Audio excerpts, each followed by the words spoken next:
দর্শক, বাচ্চাদের এই যে এই টার্বিনেট অতিরিক্ত হয়ে বেড়ে গেলে, যে পলিপাস বেড়ে গেলে ওনাদের ব্রেন শক্তি ডেভেলপ পায় না। তারপরে আপনাদের বাচ্চাদের খাবার দাবার রুচি হয় না, দিনের দিন আস্তে আস্তে শরীর শুকাইতে থাকে। আর হলো আপনার একটা ঝিম ধরে থাকে, ঠিক না? বাচ্চা ঝিম ধরে থাকে না? বাচ্চা ঝিম ধরে থাকে।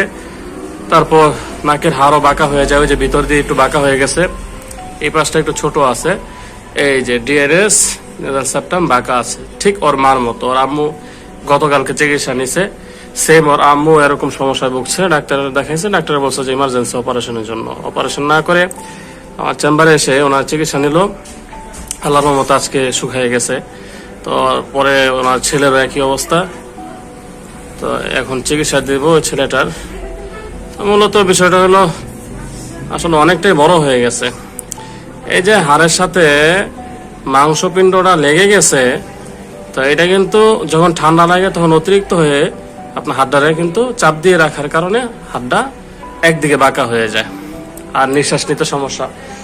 তখন বাচ্চাদের অক্সিজেন তো এই দিক দিয়ে যায়, বাতাস যদি আমাদের এদিক দিয়ে কম চলাচল করে, এই সাইনাসের এখানে ঠিক মতো অক্সিজেন সাপ্লাই না দিতে পারলে তখন ফুসফুসে যদি বাতাসটা প্রবেশ না করতে পারে, ফুসফুস থেকে ব্লাডে অক্সিজেন সাপ্লাই না দিতে পারে, তখন মাথা হ্যাং হয়ে যায়, বাচ্চাদের স্বাস্থ্য কমে যায়। সব মিলিয়ে দেখা গেছে যে বাচ্চাদের প্রতি এই পলিপ দেখা দিলে অনেকটা ক্ষতি হয়ে যায় একটা বাচ্চার ভবিষ্যৎ। হ্যাঁ, আস্তে আস্তে অনেক সমস্যা দেখা দেয় এই পলিপ থেকে।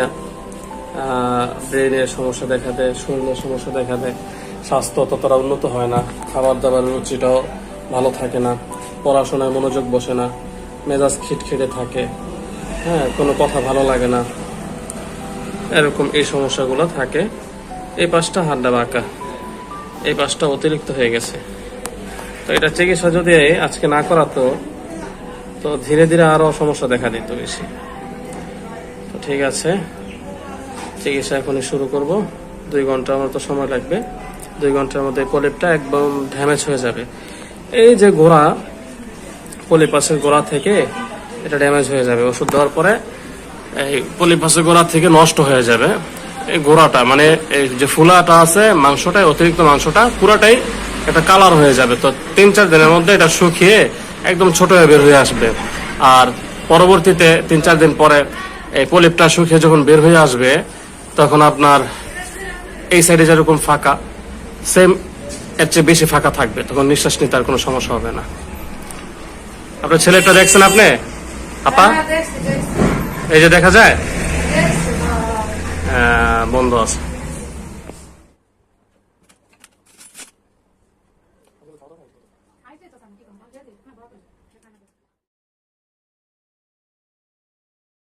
ওর নাম কি?